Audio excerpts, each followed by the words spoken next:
মহিমা জান্নাত বোন, আপনি লিখেছেন জাতীয় সঙ্গীত নিয়ে নানাজন নানান মত দিচ্ছে, এটা নিয়ে কিছু বলবেন? দেখুন, জাতীয় সঙ্গীতটা নিয়ে যত কথাই এ পর্যন্ত হয়েছে, এই কথা তো কেউই অস্বীকার করতে পারেন না যে আমাদের বর্তমানে যে জাতীয় সঙ্গীতটি আছে রবীন্দ্রনাথ ঠাকুরের লেখা। এই জাতীয় সঙ্গীত বহু আগে লেখা। এই জাতীয় সঙ্গীত যখন লেখা হয়েছে তখন বাংলাদেশের অস্তিত্ব ছিল না। বাংলাদেশের অস্তিত্বকে মাথায় রেখে জাতীয় সঙ্গীত লেখা হয়নি, এটি অবিভক্ত বাংলাকে উদ্দেশ্য করে বা মিন করে লেখা হয়েছে।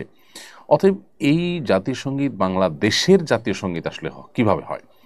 এর বাইরে এখানে দেশকে যে মা বলে সম্বোধন করা হয়েছে, এটা হিন্দুদের যে পূজনীয় দেবতাকে তারা মা বলে সম্বোধন করে, সেখান থেকে এসেছে। রবীন্দ্রনাথ নিজে তার বিশ্বাসের জায়গা থেকে সেটি লিখেছেন।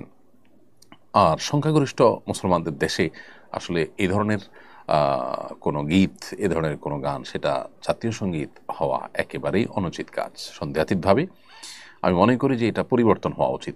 এটা পরিবর্তনের কথা বললেই যারা গেলে রব তোলেন, তাদের কাছে আমাদের বিনীত প্রশ্ন যে এটা কি কোরআন বা হাদিস? এটা কি কোনো ধর্মগ্রন্থ যেটার পরিবর্তন করা যাবে না? একটা রাষ্ট্রের সব কিছুই যদি পরিবর্তন করা যায়, এটা কেন পরিবর্তন করা যাবে না? পৃথিবীর বহু দেশে জাতিসংগীত পরিবর্তন করা হয়েছে, এরকম বহু নজির রয়েছে। সেখানে এই জাতিসংগীত পরিবর্তন করতে আপত্তির জায়গাটা কোথায়? ঠিক ব্যক্তি রবীন্দ্রনাথ ঠাকুরকে নিয়ে অনেক আলাপ আলোচনা আছে। তিনি বাংলাদেশ রাষ্ট্র বা ঢাকা বিশ্ববিদ্যালয়গুলো সম্পর্কে তার বিরোধিতা ছিল। তার ক্যারেক্টারের ভালো বা মন্দের দিক থাকতে পারে, তার গুণগ্রাহী যেমন আছে, সমালোচক তেমন আছে, মানুষ হিসাবে থাকতে পারে, সেটা ভিন্ন আলাপ। কিন্তু তার এই সঙ্গীতটা বাংলাদেশের জাতীয় সঙ্গীত হওয়ার কোনো যৌক্তিকতা আদৌ থাকতে পারে কিনা?